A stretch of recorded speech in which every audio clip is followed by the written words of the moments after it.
हामीले हिजो यहाँसम्म गरेको थियौँ है। हिजो हामीले के हेऱ्यौँ भने अब हामीले पढ्ने च्याप्टर भनेको फिजिकल लेयर है। फिजिकल लेयर भनेको लोएस्ट लेयर र फिजिकल लेयरमा काम गर्ने डिभाइसेसहरू हार्डवेयरहरू भनेको केबल ल्यान कार्ड होइन। अनि नर्मली कनेक्सन फिजिकल कनेक्सन जसको थ्रुबाट हामीले कम्युनिकेसन गर्छौँ त्यो आइदर वायर हुनसक्छ अथवा वायरलेस हुनसक्छ होइन। अनि यो फिगर भनेको वायरलेस राउटरको थियो। अनि यसमा हामीले वायर्ड कनेक्सन गर्नु पऱ्यो भने हामीलाई चाहिने भनेको एउटा ल्यान्ड कार्ड अनि युटिपी केबल र RJ45 होइन। अनि त्यसपछि RJ45लाई युटिपी केबलमा क्ल्याम्प गर्नु पऱ्यो भने हामीलाई चाहिने डिभाइस भनेको यो डिभाइस है। यो डिभाइसलाई हामी क्ल्याम्पर भन्छौँ। यसको थ्रुबाट हामीले जुन केबलमा यो RJ45 युज गर्छौँ नि यो RJ45 यो केबलको एन्डमा राखिसकेपछि क्ल्याम्प गर्छौँ। क्ल्याम्प गर्ने बेलामा यहाँ हेर त यो दाँत जस्तो छ स्ट्रक्चर। यो दाँत जस्तो स्ट्रक्चरले के गर्छ भने जुन हामीले केबल RJ45मा केबल क्ल्याम्प गर्ने बेलामा केबल राख्छौँ नि यो दाँत छ नि यो RJ45को यो दाँतलाई चाहिँ उसले के गर्छ केबलसँग टाई गरिदिने काम चाहिँ त्यो RJ45को यो यसले गर्ने भयो है। र जुन केबल हामीले बनाउँछौँ त्यो बनाएको केबल ठिक छ कि छैन भनेर चेक गर्नको लागि युज गर्नुभन्दा अगाडि हामीले त्यसलाई चेक गर्छौँ त्यो केबल हामीले क्ल्याम्प गरेको केबल प्रपरली क्ल्याम्प भएको छ कि छैन भनेर चेक गर्नको लागि केबल टेस्टर हुन्छ। यो केबल टेस्टरमा यस्तो खाले ब्याट्री लाग्छ। यो ब्याट्री भयो है। अनि के गर्छौँ भने केबलको यो एन्ड एउटा एन्डमा भएको RJ45 यसमा राख्छौँ र अर्को एन्डमा भएको RJ45 यो एन्डमा यो अर्को यो पोर्टमा राख्छौँ। अनि यसको पनि वान बल्यो यसको पनि वान बल्यो दुइटै एन्डको वान साइमल्टेनियसली बल्यो भने केबलहरू ठिक छ भन्ने बुझ्यो। 1 2 3 4 5 6 7 8 सम्म यो एन्डको केबलको यो एन्डको र यो एन्डको साइमल्टेनियसली बल्यो भने ठिक छ। यदि यो एन्डको वान बल्यो यो एन्डको वान बलेन भने चाहिँ के भयो त भने प्रब्लम हुनसक्छ। त्यही भएर हामीले केबललाई रिक्ल्याम्प गर्नु पऱ्यो। र अस्ति पनि मैले लास्ट टाइम भनेको थिएँ केबल चेक गर्ने बेलामा हामीले कुन कुन केबल बलेको हुनु पऱ्यो साइमल्टेनियसली भने 1 2 3 र 6 को केबल। अरू 4 5 7 र 8 नबले पनि हुन्छ तर 1 2 3 र 6 चाहिँ साइमल्टेनियस बल्नु पऱ्यो अनि मात्रै के हुन्छ केबलले काम गर्छ। 1 2 3 र 6 मात्रै किन बल्नु पऱ्यो भने हामीले के भनेको थियौँ लास्ट टाइम भने 8वटा केबल भए पनि केबल युज हुने नेटवर्कको लागि केबल युज हुने भनेको के हो त 4वटा केबल मात्रै थियो र त्यो केबललाई चाहिँ हामीले 1 2 3 र 6 नम्बरको पिनमा राख्थ्यौँ। भनेपछि हामीले फिजिकल लेयरको पहिला डेफिनेसन हेरेका थियौँ। फिजिकल लेयरमा हामीले के भनेको थियौँ भने डेटा लिङ्क लेयरबाट डेटा आउँछ। डेटा लिङ्क लेयरबाट आएको फ्रेमलाई डेटालाई उसले केमा कन्भर्ट गर्यो 0 र 1 को फर्ममा कन्भर्ट गरिसकेपछि फेरि मिडियममा ट्रान्सफर हुने बेलामा जस्तो यो के भयो मिडियम भयो मेरो है। यो मेरो के भयो मिडियम भयो। फाइबर अप्टिक्स केबल पनि हुनसक्छ कपर वायर पनि हुनसक्छ अनि माइक्रोवेभ पनि हुनसक्छ। अनि यो मिडियममा यो कुन मिडियम हो त्यो मिडियममा उसले पठाउने बेलामा फेरि के गर्छ 0 र 1 को फर्म बिटमा कन्भर्ट भएको डेटालाई फेरि उसले कन्भर्ट गर्छ कि त इलेक्ट्रिकल सिग्नलमा कन्भर्ट गर्छ होइन कि त इलेक्ट्रिकल सिग्नलमा कन्भर्ट गर्छ कि त लाइटमा कन्भर्ट गर्छ कि त वेभमा कन्भर्ट गर्छ है। त्यही भएर फिजिकल लेयर भनेको lowest layer of OSI model last layer OSI physical layer भनेको लोएस्ट लेयर। फिजिकल लेयरले के गर्छ भने डाटा लिङ्क लेयरबाट आएको फ्रेमलाई 0 र 1 को फर्ममा कन्भर्ट गर्यो। 0 र 1 को फर्ममा कन्भर्ट गरिसकेपछि मिडियम कुन मिडियममा पठाउने हो होइन कपर वायर कपर केबलमा पठाउने हो कि फाइबर केबलमा पठाउने हो कि अथवा वायरलेसमा पठाउने हो त्यसमा डिपेन्ड भएर 0 र 1 को फर्मलाई उसले फेरि के गर्छ अर्को फर्ममा इन्कोड गर्छ आइदर इलेक्ट्रिकल फर्ममा आइदर लाइट वेभमा आइदर माइक्रोवेभमा है।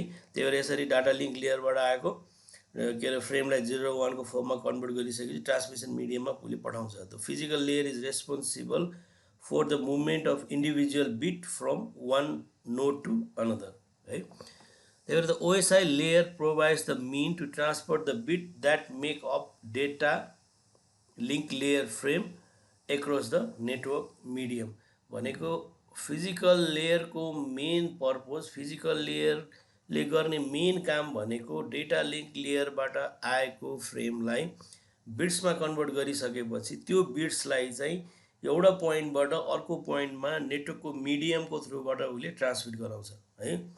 बुझ्यो नि होइन? फिजिकल लेयरको मेन काम भनेको डेटा लिङ्क लेयरबाट आएको फ्रेमलाई बिट्समा कन्भर्ट गरिसकेपछि, 0 र 1 को फर्ममा कन्भर्ट गरिसकेपछि, डिपेन्डिङ अपन द मिडियम, कुन नेटवर्क मिडियम हो त, अब कपर वायर हो कि फाइबर अप्टिक्स केबल हो कि अथवा के अरे वायरलेस हो, कुन मिडियममा पठाउने हो, त्यो मिडियममा पठाउनुभन्दा अगाडि मिडियमको नेचर हेरेर त्यो बिट्सलाई फेरि उसले इन्कोड गर्छ र इन्कोड गरिसकेपछि उसले एउटा एन्डबाट अर्को एन्डमा मिडियाको थ्रुबाट डेटालाई पठायो है। This layer accept a complete frame from the data link layer and encode it as a series of signal that are transmitted to the local media होइन। उसले फिजिकल लेयरले के गर्छ, डेटा लिङ्क लेयरले दिएको फ्रेमलाई एक्सेप्ट गर्छ, डेटा लिङ्क लेयरले दिएको फ्रेमलाई accept गरिसकेपछि त्यसलाई फेरि इन्कोड गर्छ, केमा इन्कोड गर्छ, सिग्नलमा इन्कोड गर्छ, र त्यो सिग्नल भनेको लाइट पनि हुनसक्छ, इलेक्ट्रिकल पनि हुनसक्छ र वेब पनि हुनसक्छ। त्यो डिफ्रेन्ट कुन कन्डिसनमा हुन्छ भनेपछि उसले ट्रान्समिट गर्ने मिडिया कुन हो त, उसले युज गरेर मिडिया कुन हो, त्यसमा डिपेन्ड भएर उसले बिटलाई चाहिँ कन्भर्ट गर्ने भयो। The encoded bit that compromise a frame are received by an end device होइन। र जुन हामीले सिग्नललाई एउटा कम्प्युटरबाट अर्को कम्प्युटरमा नेटवर्क मिडियमको थ्रुबाट ट्रान्समिट गर्यो, नेटवर्क मिडियमको थ्रुबाट ट्रान्समिट गरिसकेपछि अर्को लेयरको अर्को एन्ड रिसिभिङ एन्डको फिजिकल लेयरले त्यो सिग्नललाई रिसिभ गरेर फेरि 0 र 1 को फर्ममा कन्भर्ट गरेर फ्रेम बनाएर अनि त्यो कसलाई दिन्छ त, फेरि डाटा लिङ्क लेयरलाई दिन्छ है। सोर्स एन्डमा यो सोर्स एन्ड भयो, सोर्स एन्डमा डेटा लिङ्क लेयरबाट फ्रेम पाउँछ फिजिकल लेयरले भने डेस्टिनेसन एन्डमा चाहिँ फिजिकल लेयरले डेटा लिङ्क लेयरलाई फ्रेम दिन्छ। The image shows the bit being sent over the physical medium, the physical layer encodes the frame and creates the electrical, optical or radio wave signal that represents the bit in each frame. त्यही भएर physical लेयरले के गर्ने भयो त, data link लेयरबाट पाएको फ्रेमलाई बिटमा convert गरिसकेपछि फेरि उसले केमा इन्कोड गर्छ, इलेक्ट्रिकल, अप्टिकल अथवा रेडियो वेभ सिग्नल सोर्सबाट डेस्टिनेसनसम्म पठाउनको लागि। These signals are then sent over the medium one at a time. The destination node physical layer retrieve this individual signal from the media, restore them to their bit representation and passes the bit up to the data link layer as a complete frame.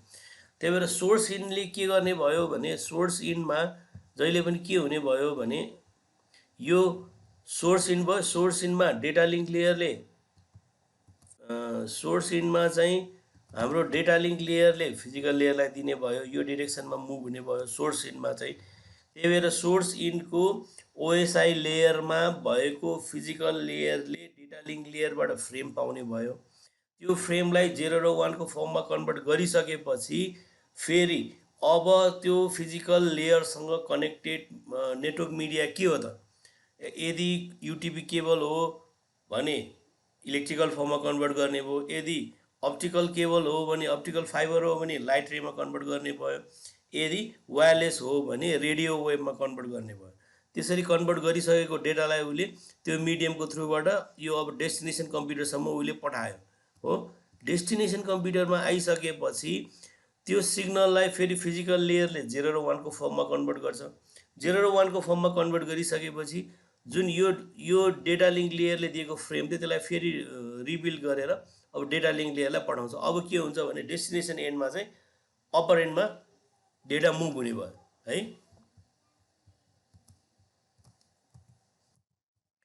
यो last time हामीले हेरेको example हो होइन। यसमा के हुन्छ, यो web सर्भरले यो क्लाइन्टसम्म एउटा डेटा पठाउनु पर्यो भने उसले पहिला के गर्यो, डेटा क्रिएट गर्यो, युजर डेटा बनायो। युजर डेटा बनायो भनेको यो यसरी वेब पेजलाई उसले डेटामा इन्सर्ट गर्यो, यो डेटा बनायो, वेब पेज पठाउने। त्यसमा के एट्याच हुन्छ, टिसिपी एट्याच हुन्छ। यसरी टिसिपी एट्याच हुने बित्तिकै अब त्यो डेटा प्लस टिसिपीको हेडरलाई हामीले के भन्छौँ, अब टिसिपी एड हुने बित्तिकै यसलाई चाहिँ अब हामीले के भन्यौँ भने यसलाई चाहिँ हामीले सेगमेन्ट भन्यौँ, TCP segment. TCP segment add भइसकेपछि त्यसमा फेरि के हुन्छ, आइपी प्याकेट एड, आइपीको हेडर एड हुन्छ। यो एड हुने बित्तिकै यसलाई हामीले के भन्यौँ, प्याकेट भन्यौँ होइन। यो प्याकेट भइसकेपछि अनि फेरि के हुन्छ, अब त्यो आइपी प्याकेटमा अब फेरि के हुन्छ, इथरनेट एड हुन्छ। इथरनेट भनेको म्याक एड्रेस एड हुन्छ। म्याक एड्रेस एड हुने बित्तिकै त्यसलाई हामीले के भन्छौँ, फ्रेम भन्छौँ।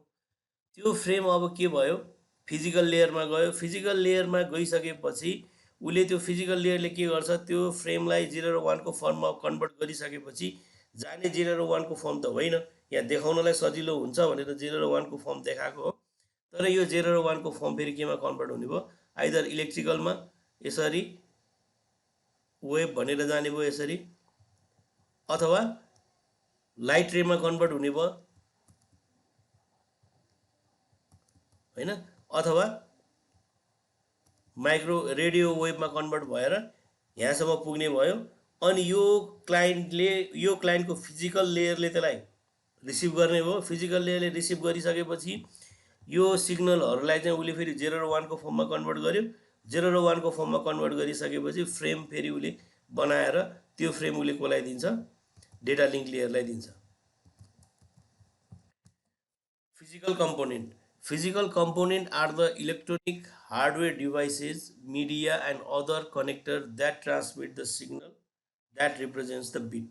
Physical component भनेको physical layer मा युज हुने हार्डवेयर डिभाइसेस, मिडिया र कनेक्टरहरू भनेपछि के हुने भयो, ल्यान्ड कार्ड एउटा हुने भयो, मिडिया भनेको केबलहरू हुने भयो र कनेक्टर भनेको RJ45हरू हुने भयो।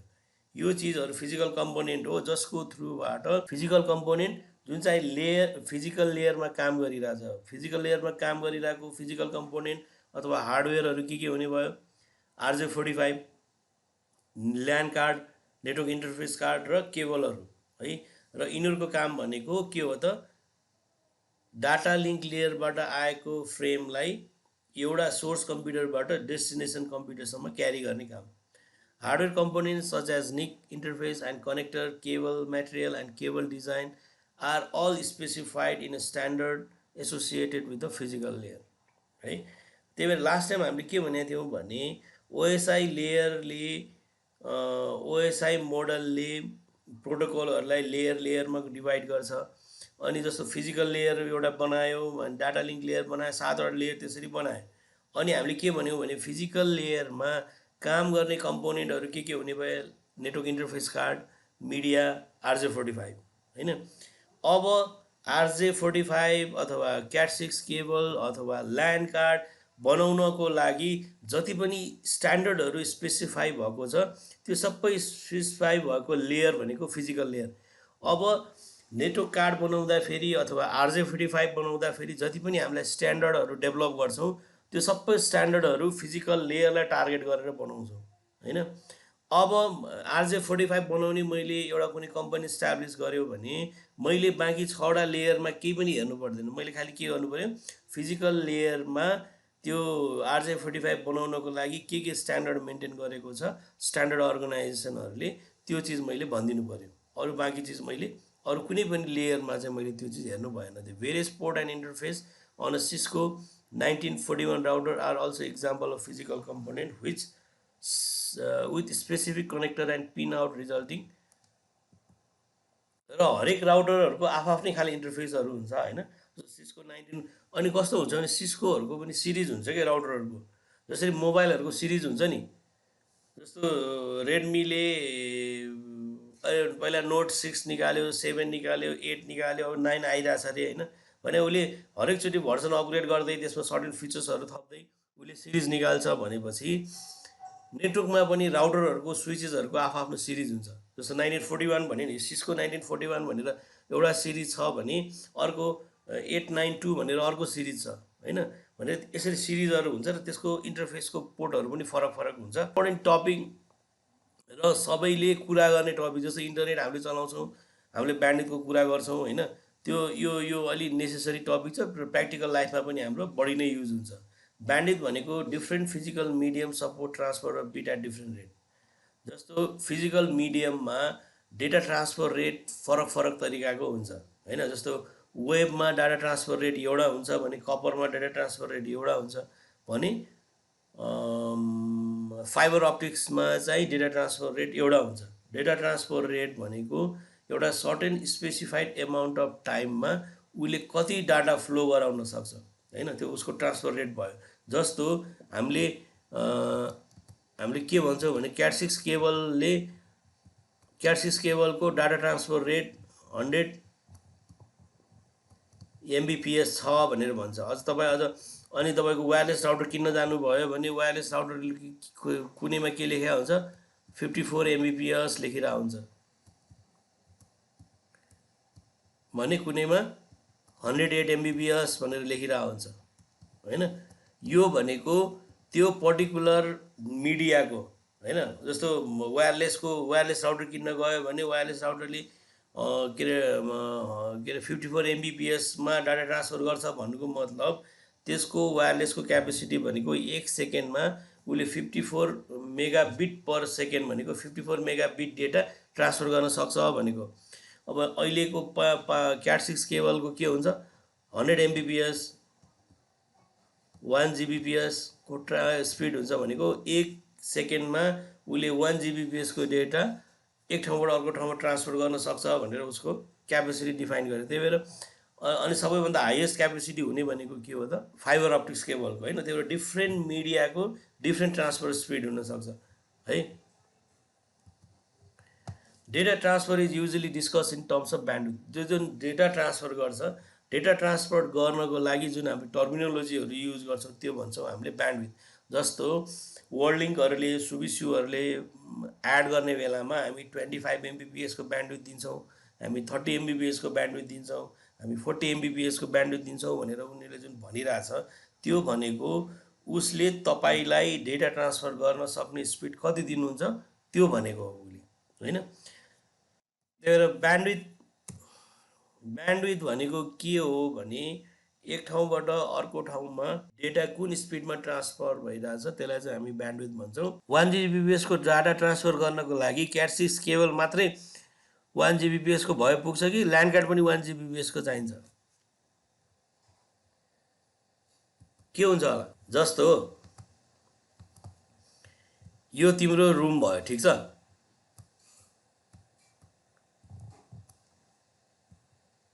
यसरी यो रुममा तिमीले 10 जना मान्छे राख्न सक्छौ ठिक छ। अब तिमीले यसरी रुममा यसरी ढोका लगाइदेऊ, यो ढोकाले एकचोटिमा एकजना मान्छे मात्रै पठाउँछ भने यो रुमको क्यापेसिटी 10 जनाको भए पनि एकचोटिमा मात्रै यहाँ एकजना मात्रै जान पाउने भयो नि। कि त तिमीले के गर्नु पर्यो यो ढोका यति भरि पुरै राख्नु पर्यो अनि एकैचोटि 10 जना मान्छे जान पाउने भए।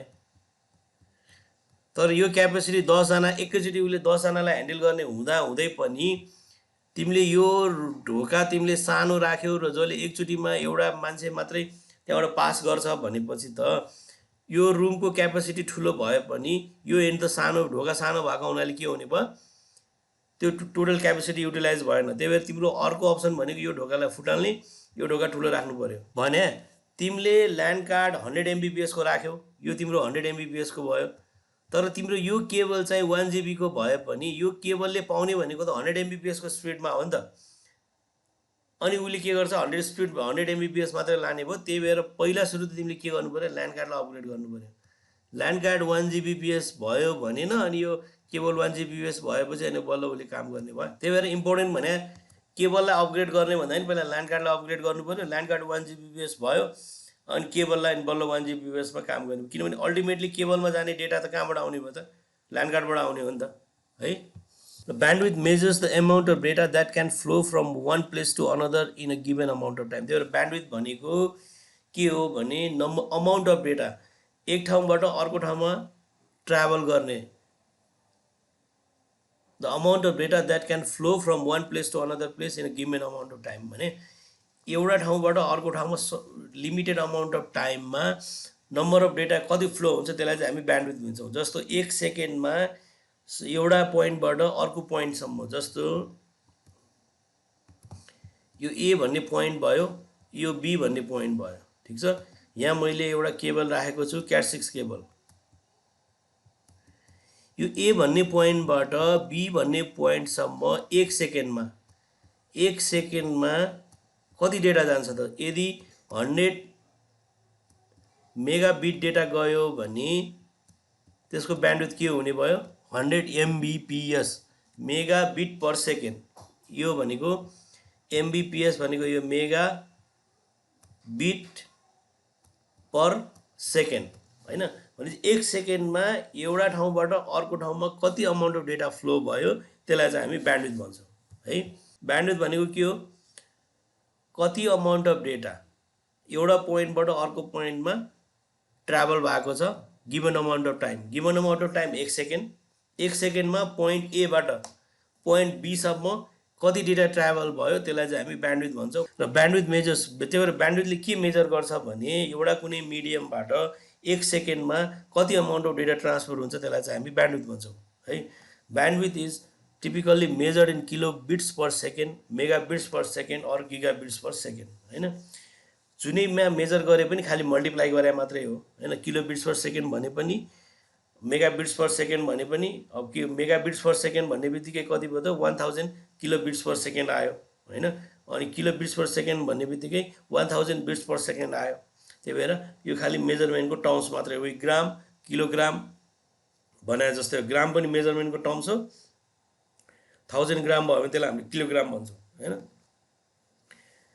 The table shows the commonly used unit of measure for bandwidth. 1 bits per second मा एउटा बिट भयो हैन। 1 बिट 1 सेकेन्डमा ट्राभल हुने भयो भने किलोबिट पर सेकेन्ड भनेको 1000 बिट्स पर सेकेन्ड हुने भयो। मेगाबिटमा फेरि 1000 × 1000 हुने भयो। त्यो हाम्रो नर्मल हो। त्यही भएर ब्यान्डविड्थ भने के बुझ्नु पर्यो भने गिभन अमाउन्ट अफ टाइममा एउटा पोइन्टबाट अर्को पोइन्टमा कति डाटा ट्राभल हुन्छ त्यसलाई चाहिँ हामी ब्यान्डविड्थ भन्छौँ। र ब्यान्डविड्थको टर्मिनोलोजीहरू के हुन्छ भने ब्यान्डविड्थ केमा डिपेन्ड हुन्छ? ब्यान्डविड्थको the terms use to measure the quality of bandwidth include. Bandwidth के टर्म्समा डिपेन्ड हुन्छ भने एउटा ल्याटेन्सी, एउटा थ्रुपुट, अर्को हामीले गुडपुट भन्छौँ है। तीनटा टर्म्समा ब्यान्डविड्थ डिपेन्डेन्ट हुन्छ। एउटा ल्याटेन्सी, एउटा थ्रुपुट र अर्को गुडपुट। ल्याटेन्सी भनेको, latency refers the amount of time including delay for the data to travel from one given point to another.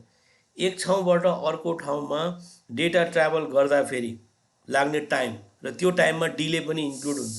जस्तो मेरो कम्प्युटरबाट गुगलसम्म डेटा गएर गुगलबाट मगा फर्किँदाखेरि लाग्ने टाइम भनेको 46 मिलिसेकेन्ड। 46 मिलिसेकेन्ड भनेको मेरो यो कम्प्युटर भयो, मेरो यो कम्प्युटरबाट यो गुगलको कम्प्युटरसम्म गएर डेटा फर्किँदाखेरि लाग्ने टाइम, यो टाइममा डिलेहरू पनि इन्क्लुड हुनसक्छ। डिले भने कतिखेर हुन्छ भनेपछि क्यु भयो भने, नेटवर्कमा क्यु भयो, ट्राफिक के अरे जाम भयो भने क्यु हुने हो। त्यस्तो डिलेहरूलाई पनि इन्क्लुड गरेर यसरी मैले पिङ गर्यो भने यसलाई चाहिँ हामी के भन्छौँ? यो आउने टाइमलाई चाहिँ हामी के भन्छौँ? ल्याटेन्सी भन्छौँ। यो 50, 49 हैन। अनि हाम्रो यसरी के अरे अनि के हुन्छ भने यदि मैले अहिले कतिवटा प्याकेट पठाएँ, प्याकेट मैले पठाएँ 14 वटा गुगलसम्म, गुगलबाट मलाई 14 वटा रिसिभ भयो, लस 0% भयो हैन। अनि मिनिमम टाइम एभरेज, यदि मिनिमम टाइम 49 सेकेन्ड लाग्यो, म्याक्सिमम टाइम 60 लाग्यो, एभरेजमा 51 भनेको मेरो कम्प्युटर, मेरो ल्यापटपबाट, मेरो कम्प्युटरबाट गुगलसम्म डेटा गएर त्यहाँबाट फर्किन लाग्ने एभरेज टाइम भनेको 51 मिलिसेकेन्ड रहेछ। 51 मिलिसेकेन्डमा हामीले, त्यही भएर यो ल्याटेन्सी जति कम भयो त्यति हाम्रो कम्युनिकेसन फास्ट हुन्छ, त्यति हामीले बढी ब्यान्डविड्थ पाउँछौँ। त्यही भएर एउटा टर्मिनोलोजी ब्यान्डविड्थको क्वालिटी डिफाइन गर्नको लागि यो पनि हो। तपाईँको जति धेरै ल्याटेन्सी भयो त्यति तपाईँले कम ब्यान्डविड्थ पाउँछ है। किनभने कम ब्यान्डविड्थ किन हुन्छ भने यो पोइन्टबाट यो पोइन्टसम्म मलाई पुग्न नै कति समय लाग्यो? 51 मिलिसेकेन्ड लाग्यो भने अब अर्कोको ल्याटेन्सी, अब मैले यदि के अरे स्याटेलाइट युज गरिरहेको छु भने गुगलसम्म गएर फर्किनको लागि यसरी यो स्याटेलाइट हो भने स्याटेलाइटको थ्रुबाट यसरी आउनु पर्यो भने कम्तीमा पनि यति लाग्छ 700 मिलिसेकेन्ड मिनिमममा पनि। यो त अझ मिनिमम भयो, म्याक्सिमम तपाईँको 1000 मिलिसेकेन्डसम्म जान सक्छ। भनेपछि अभियसली यो टाइममा यति धेरै लाग्नु भनेको यहाँबाट यहाँ गएर यहाँबाट यहाँ भनेको ब्यान्डविथ पनि के हो, कम हुन सक्ने चान्सेस बढी भयो, कम हुने भयो ब्यान्डविथ पनि है। त्यही भएर एउटा टर्मिनोलोजी जसले चाहिँ हाम्रो ब्यान्डविथको क्वालिटी डिफाइन गर्छ त्यो भनेको ल्याटेन्सी। त्यही भएर कहिलेकाहीँ तपाईँको इन्टरनेट स्लो छ कि छैन अथवा डाउनलोड गर्दाखेरि स्लो भएको छ भने तपाईँले तपाईँको स्पिड कति छ त्यो चेक गर्नु पऱ्यो है, सरी तपाईँको ल्याटेन्सी कति छ त्यो चेक गर्नु पऱ्यो।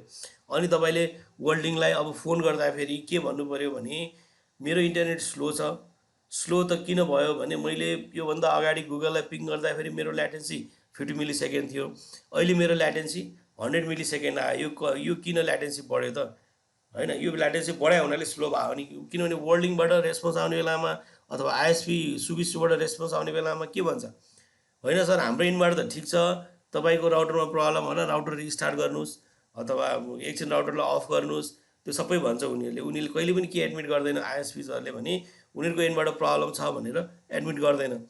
अनि तपाईँलाई रेस्पोन्स कतिखेर दिन्छ भने तपाईँले टेक्निकली कुरा गर्नुभयो, टेक्निकली आफ्नो के अरे रिजनलाई भ्यालिडेट गराउन थाल्नुभयो भनेपछि अनि बल्ल उनीहरूले के भन्छ, हुन्छ हामी एकछिनमा चेक गर्छौँ तपाईँलाई इन्फर्म गर्छौँ भन्छ होइन। त्यही भएर फर्स्ट स्टेप तपाईँको इन्टरनेट स्लो भएको छ छैन भनेर चेक गर्ने एउटा तरिका भनेको यसरी पिङ गर्ने गुगललाई। यो नर्मली हुने भनेको 50 मिलिसेकेन्ड हो, त्योभन्दा बढी भयो भने अनि उनीहरूलाई हामीले वर्ल्डिङलाई के भन्नु पऱ्यो भने यो ल्याटेन्सी किन बढ्यो भनेर उनीहरूलाई हामीले क्वेसन गर्नु पऱ्यो है। अनि अर्को throughput, throughput is the measure of transfer of bit across the media over a given period of time. यसको डेफिनेसन र ब्यान्डविड्थको डेफिनेसन एउटै भयो, तर थ्रुपुटमा चाहिँ के फ्याक्टरहरूले डिफाइन गर्छ भने throughput is the measure of transfer of bit across the media over a given period of time due to the number of factor. Throughput usually does not match the specified bandwidth in a physical layer implementation है। Throughput भनेको पनि त्यही नै हो, given amount of टाइममा एक ठाउँबाट अर्को ठाउँमा कति बिट ट्रान्सफर हुन्छ। तर जहिले पनि के हुन्छ, थ्रुपुट भनेको ब्यान्डविड्थ भन्दा स्पेसिफाइड ब्यान्डविड्थ भन्दा कम हुन्छ, त्यहाँ नम्बर अफ फ्याक्टरहरू हुन्छ ब्यान्डविड्थ कम हुनुको लागि होइन। Throughput is usually lower than the bandwidth. There are many factor that influence throughput, the amount of traffic, the type of traffic, the latency created होइन। यो तीनटा फ्याक्टरले गर्दा एउटा त्यो नेटवर्कमा ट्राफिक कति छ, अनि त्यो नेटवर्कमा कुन कुन ट्राफिक छ, टाइप अफ ट्राफिक भनेको टेक्स्ट ट्राफिक पठाइरह हो कि हामीले भोइसहरू पठाइरह हो कि भिडियो पठाइरह हो कि त्यसमा पनि डिपेन्ड हुन्छ। र अर्को ल्याटेन्सी क्रिएट भएको। तपाईँले थ्रुपुट र ब्यान्डविड्थको डिफ्रेन्स कसरी बुझ्नु पर्यो भने ब्यान्डविड्थ भनेको तपाईँले बाइक किन्नुभयो, बाइकमा एड गर्दाखेरि माइलेज कति भने हुन्छ, जस्तो कतिवटा बाइकले 60 किलोमिटर पर लिटर भन्छ, कतिवटा बाइकले 90 किलोमिटर पर लिटर भन्छ, कसैले 100 किलोमिटर पर लिटर भन्छ। ल भनौँ 60 किलोमिटर पर लिटरवाला एउटा तपाईँले बाइक किन्नुभयो, त्यसमा उसले एड के गरे हुन्छ भने मेरो बाइकले 1 लिटरमा 60 किलोमिटरको माइलेज दिन्छ, 1 लिटरबाट तपाईँ 60 किलोमिटरसम्म ट्राभल गर्न सक्नुहुन्छ भनेर भन्यो। त्यो भनेको ब्यान्डविड्थ होइन। जस्तो क्याटसिस केबलले के भन्यो, मैले 1 Gbps को ब्यान्डविड्थ दिन्छु भन्यो होइन। तर तपाईँले त्यसमा पेट्रोल हालेर बाइकमा तपाईँ 9 बजेको केसमा भनौँ न, अझ 9 बजेदेखि 10 बजेसम्म तपाईँ काठमाडौँको ट्राफिक घुम्नुभयो भने, रोडमा घुम्नुभयो भने त्यसले तपाईँलाई कुनै पनि कन्डिसनमा 60 किलोमिटरको माइलेज दिँदैन। दिन्छ अहिलेसम्म कुनै पनि बाइक कम्पनीले क्लेम गरेको माइलेज हामीले हाम्रो रियलमा चलाउँदाखेरि त्यो माइलेज पाएको छौँ छैनौँ। किन पाउँदैनौँ त भने अब फ्याक्टर केमा आयो, ट्राफिकमा आयो। त्यो रोडमा ट्राफिक कति छ, कतिचोटि हामीले क्लच के अरे लगाउँछौँ, कतिचोटि हामीले बाइकलाई के अरे ट्राफिक लाइटमा रोक्छौँ होइन। ट्राफिक लाइटमा रोक्दाखेरि के भयो त, हाम्रो फ्युल कन्ज्युम भइरहेछ एउटा त्यो। अर्को फ्युलको क्वालिटी के छ, हामी कहाँ आउने फ्युलमा के हुन्छ, कतिचोटि हामीले सुनेका छौँ नि के अरे डिजल मिसाएर ल्याएको हुन्छ, मटेरियल मिसाएर ल्याएको हुन्छ, इभन पानीले पनि मिसाइदिएको हुन्छ भनेपछि के भयो, त्यसमा क्वालिटी अफ फ्युलमा पनि डिपेन्डेन्ट भयो होइन। हो त्यसै गरी अनि उनीहरूले त्यो जुन माइलेज डिफाइन गरे हुन्छ नि, त्यो माइलेज कसरी डिफाइन गर्छ भनेपछि ल्याबमा जहाँ चाहिँ हामीले क्लच पनि लगाउँदैनौँ, ब्रेक पनि लगाउँदैनौँ, ट्राफिक जाम पनि हुँदैन, उनीहरूले बाइकलाई ल्याबमा 1 लिटर फ्युलबाट ल्याबको इन्भाइरोमेन्टमा ल्याबमा गाडी चलाएर 60 किलोमिटर कुदेको प्रुफ गर्ने हो। रियल लाइफमा त्यो आउँदैन। त्यस्तै गरेर जुन हामीले 1 Gbps के अरे कपर क्याटसिस केबलमा 1 Gbps को ब्यान्डविड्थ पाउँछ भन्यो, अथवा हाम्रो के अरे एउटा वायरलेस राउटर किन्यो, त्यसको ब्यान्डविड्थ भनेको 108 GB के अरे 108 MBPS हो भनेर भन्यो। त्यो भनेको थ्योरिटिकल भ्यालु, उनीहरूले ल्याबमा टेस्ट गरेको भयो, तर रियलमा चाहिँ इम्प्लिमेन्ट गर्ने बेलामा त्यो ब्यान्डविड्थ चाहिँ हामीले पाउँदैनौँ। किन पाउँदैनौँ? डिफ्रेन्ट फ्याक्टरहरू छ। ल्याटेन्सी एउटा फ्याक्टर भयो, टाइप अफ ट्राफिक एउटा फ्याक्टर भयो भने अमाउन्ट अफ ट्राफिक एउटा फ्याक्टर भयो। त्यही भएर रियल ब्यान्डविड्थ एउटा हुन्छ, हामीले एक्चुअलमा पाउने ब्यान्डविड्थ अर्को हुन्छ। जुन एक्चुअल ब्यान्डविड्थ हामीले पाउँछौँ जसमा चाहिँ ल्याटेन्सी पनि हुन्छ, अनि त्यसपछि टाइप अफ ट्राफिकले पनि डिफाइन गर्यो, अमाउन्ट अफ त्यो नेटवर्कमा अमाउन्ट अफ ट्राफिक कति छ, त्यो सबै फ्याक्टरलाई मेजर गरेर जुन एक्चुअलमा हामीले जुन ब्यान्डविड्थ पाउँछौँ त्यो ब्यान्डविड्थलाई चाहिँ हामी के भन्छौँ? थ्रुपुट भन्छौँ। थ्रुपुट भनेको पनि ब्यान्डविड्थ हो, तर सबै इररहरू घटाएर त्यसमा भएको अरू कन्टेन्टहरूलाई माइनस गरिसकेपछि एक्चुअलमा हामीले जति डेटा पाउँछौँ, ट्रान्सफर रेट पाउँछौँ, त्यसलाई चाहिँ हामी थ्रुपुट भन्छौँ। The latency created by the number of network devices encountered between source and destination होइन। र ल्याटेन्सी भनेको सोर्स र डेस्टिनेसनले मात्रै गर्ने होइन कि सोर्सदेखि डेस्टिनेसनसम्म पुग्दाखेरि हाम्रो प्याकेटहरू डिफ्रेन्ट नेटवर्क भएर जान्छ नि, डिफ्रेन्ट डिभाइसेसहरू भएर जान्छ। जस्तो मेरो ल्यापटपदेखि गुगलसम्म डाटा जानु पऱ्यो भने मेरो ल्यापटपको गुगलसँग डाइरेक्ट कनेक्सन छ र छैन नि। पहिला मेरो डेटा कहाँ जान्छ? मेरो घरको वायरलेस राउटरमा जान्छ, र मेरो घरको वायरलेस राउटरसँग पनि फेरि मेरो ल्यापटप मात्रै कनेक्टेड नहुन पनि सक्छ। मेरो घरमा भएको अरू मान्छे, अरू सदस्यहरूको घरको फ्यामिलीको मोबाइलहरू कनेक्टेड हुनसक्छ, ल्यापटपहरू कनेक्टेड हुनसक्छ होइन। पहिले हाम्रो रेस्ट्रिक्सन कहाँ आयो? मेरै घरको वायरलेस राउटरमा रेस्ट्रिक्सन भयो, किनभने त्यो राउटर मैले एक्लैले मात्रै युज गरिरहेको छैन, त्यो राउटरमा अरू डिभाइसेसहरू पनि कनेक्टेड छ जसले चाहिँ त्यो डिभाइस युज गर्यो। त्यसपछि त्यो डेटा कहाँ गयो? वर्ल्डिङसम्म गयो। वर्ल्डिङसम्म जाने बेलामा अब मेरो फाइबरको केबलको क्वालिटीमा कतै ब्रेकेज छ अथवा कतै टुटेको छ भने त्यहाँ पनि फेरि प्रब्लम भयो। अब त्यो फाइबरको थ्रुबाट वर्ल्डिङको राउटरसम्म पुग्यो। वर्ल्डिङको राउटरमा मेरो ट्राफिक मात्रै आउने होइन नि त, उसको त लाखौँ कस्टमर छ।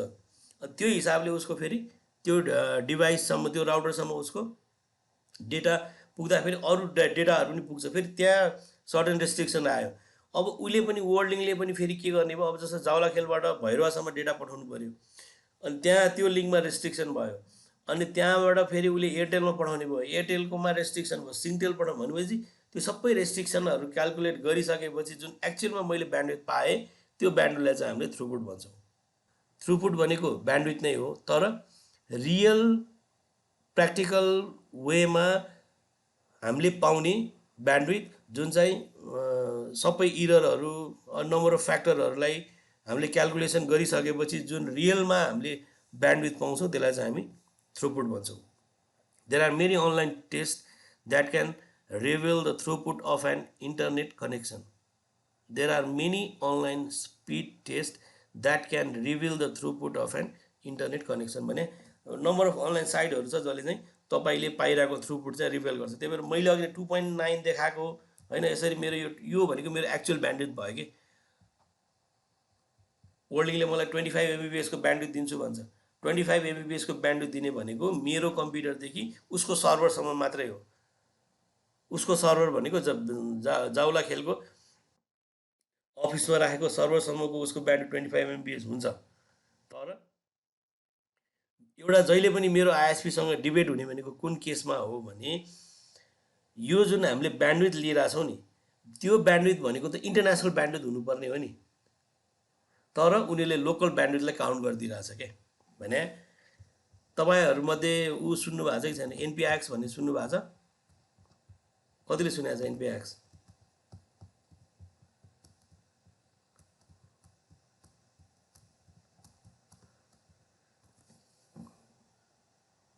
जस्तो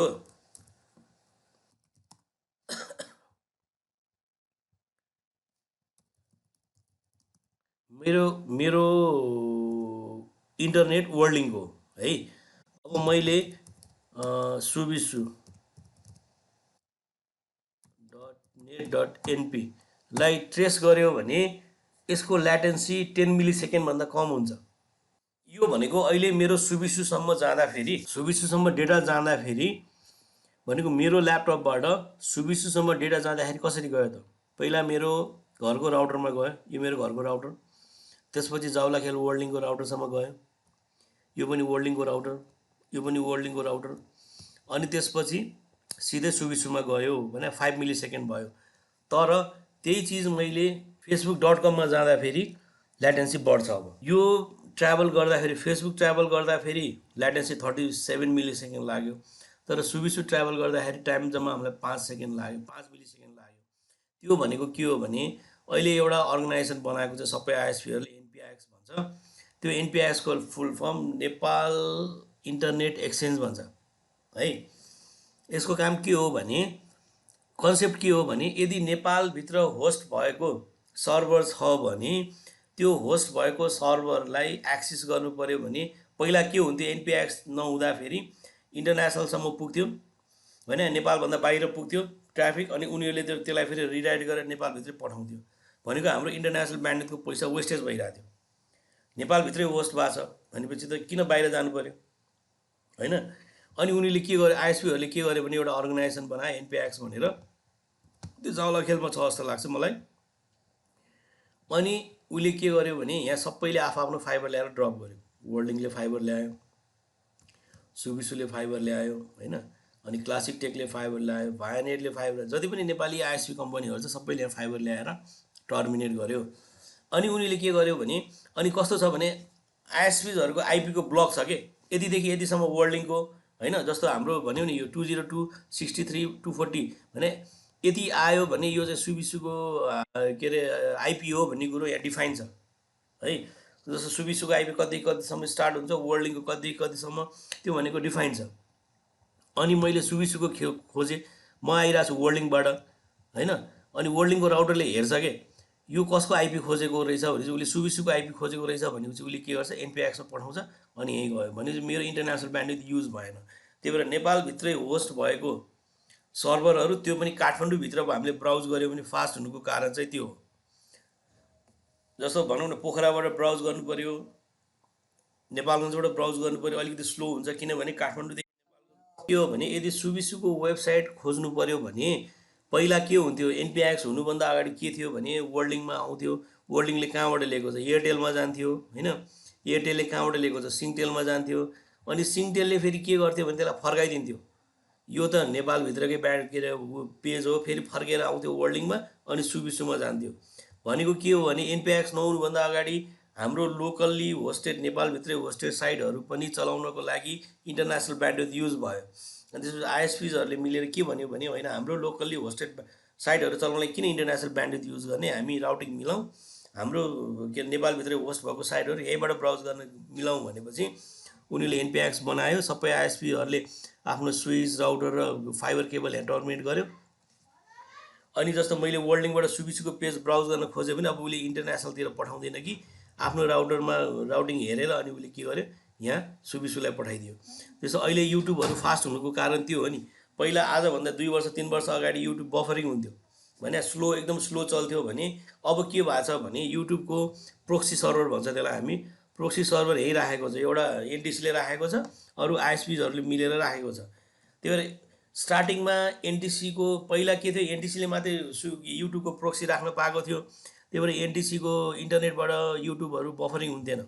पछि आइएसपीहरूले पनि के गर्यो, युट्युबको प्रोक्सी सर्भर यहीँ राख्यो। त्यही भएर पहिलोचोटि कुनै नेपालभित्र कसैले पनि त्यो भिडियो हेरेको छैन भने पहिलोचोटि त्यो भिडियो हेर्ने बेलामा स्लो हुन्छ पहिलो मान्छेलाई, तर त्यो मान्छे नेपालभित्रबाट एकचोटि त्यसले त्यो युट्युबको भिडियो हेरिसक्यो भने अर्को मान्छेले अब हेर्ने बेलामा फास्ट किन हुन्छ भने त्यो भिडियो नेपालभित्रै भएको युट्युबको सर्भरमा आएर डाउनलोड भइसकेको हुन्छ कि, त्यसलाई चाहिँ हामी प्रोक्सी भन्छौँ।